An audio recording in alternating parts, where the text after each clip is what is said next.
In the thick pine shadows of Wyoming's Bighorn Mountains, three cavers arrived at a hole in the earth, a quiet wound in the ground that had swallowed secrets for ages.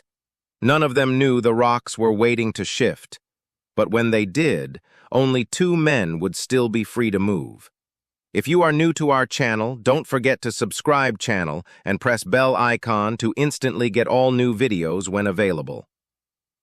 It was August 11th, 1990, and the sun barely filtered through the trees as Blaine Davis, Monty Herron, and Dave Baker approached the near-invisible entrance of Rotorhead Cave.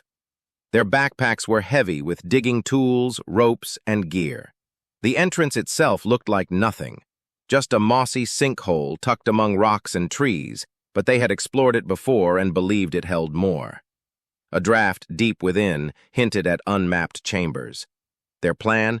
Dig through the debris choke and push deeper into the earth. The first chamber greeted them with a low ceiling and a broad floor. Cool, damp air carried the scent of minerals and wet moss, a signature cave smell, familiar, comforting even. They wriggled through with practiced ease, brushing their gear against stone walls carved by ancient water. They reached the choke after half an hour. Loose rock, packed earth. It was a tight jam, but it wasn't hopeless. Working in rhythm, the three began pulling out stones, dirt, and debris. The occasional grunts and clinks of metal tools echoed softly off the cave walls. After 30 minutes of solid effort, they cleared enough space to attempt a pass. The opening was tight, dangerously so. Davis and Herron knew their builds wouldn't make it through. But Baker, lean, agile, and always eager, volunteered to try. He had a stubborn glint in his eye, the same one that had pulled him through dozens of other risky passages. He lay on his left side, shifting slowly into the squeeze. The angle was sharp, about 70 degrees, slanting upward through a crevice only 7 inches high at its tightest point. Above him loomed a massive breakdown block, seemingly balanced by little more than hope and time. "Be careful," Herron said, his voice steady but tense. Baker gave a thumbs up. "Just another tight crawl," he muttered, but this one wasn't like the others. As Baker wriggled up the incline, the cave seemed to close in. The walls pressed hard into his ribs. His helmet scraped against stone. Every shift of his body felt like wrestling the earth itself. Sweat slicked his back. He grunted with effort, muscles straining. Davis and Herron, digging elsewhere nearby, paused now and then to check in. They heard his muffled effort echo back, until they didn't. Silence. Then, a sharp cry, panicked and low. "Dave?" Herron called out. No answer. Just ragged gasps. Then, a pained groan. Something was wrong. Herron rushed to the narrow gap. A triangular slab nearly 30 pounds had crashed down squarely onto Baker's back. The blow had wedged him in place, pinning his torso to the rock below.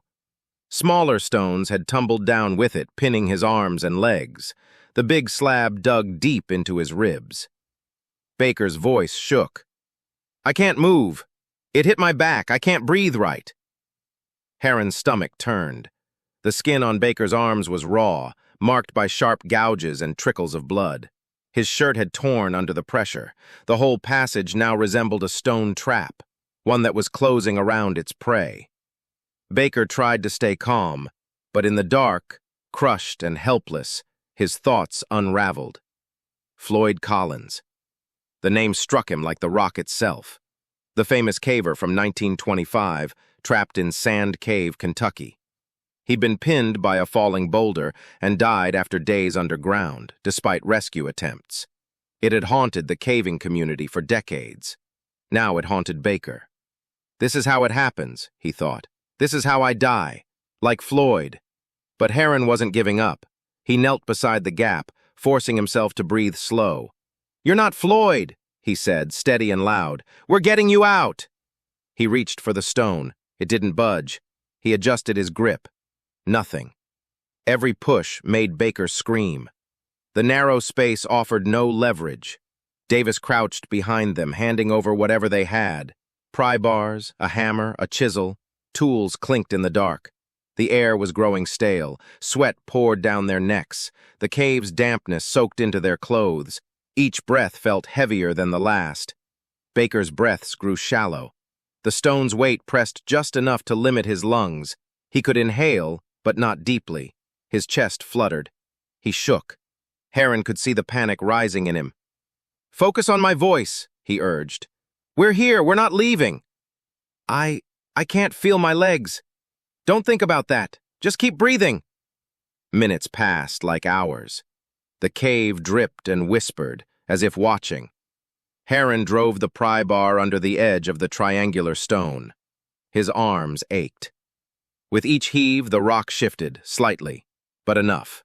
At one point, a sharp edge scraped across Baker's back, tearing skin. Baker screamed, a low, guttural sound of raw pain. "I know," Heron muttered. "Hang on, just a little more." They worked in tiny victories, inch by inch, rock by rock. The bigger slab eventually shifted enough for Davis to reach in and pull. Together, they finally dislodged it. Baker let out a gasp so raw it cut through the cave. Still pinned by smaller debris, they cleared more rocks, freeing his limbs. His body was limp, shaking. His back was shredded, a mess of blood, bruises, torn clothing. Heron grabbed his shoulders. "We're pulling you out now." Davis braced his legs from below, guiding them down the steep floor. Heron tore open the pack and wrapped Baker in a sleeping bag, trying to stave off shock. Davis fed him water in small sips. Baker could barely hold the bottle. His hands trembled too much. Silence fell over them. Only the soft drip of water from a nearby rock shelf reminded them they were still underground. "I thought I wasn't going to make it," Baker whispered. "We weren't going to let that happen," Heron said, placing a firm hand on his shoulder. They rested for over an hour before finally beginning the long crawl out. Every few feet they paused. Baker was half carried, half dragged, careful not to tear his wounds further. Once outside, Baker was rushed to a hospital. Doctors cleaned deep lacerations along his back, stitched wounds, and treated abrasions from the rock's pressure and the tight squeeze. He was bruised head to toe, dehydrated, but alive. The medical team watched for hypothermia and internal injury, but he was lucky. Luckier than Floyd. Days later, as he lay in recovery, Baker thought of the darkness, the pain, the stillness, and how close it had come. And he knew without the unshakable determination of his friends, he wouldn't have made it out. Thanks for watching, and don't forget to provide your valuable thoughts about the current video through comments. For more content about cave stories, subscribe to our channel. See you again soon.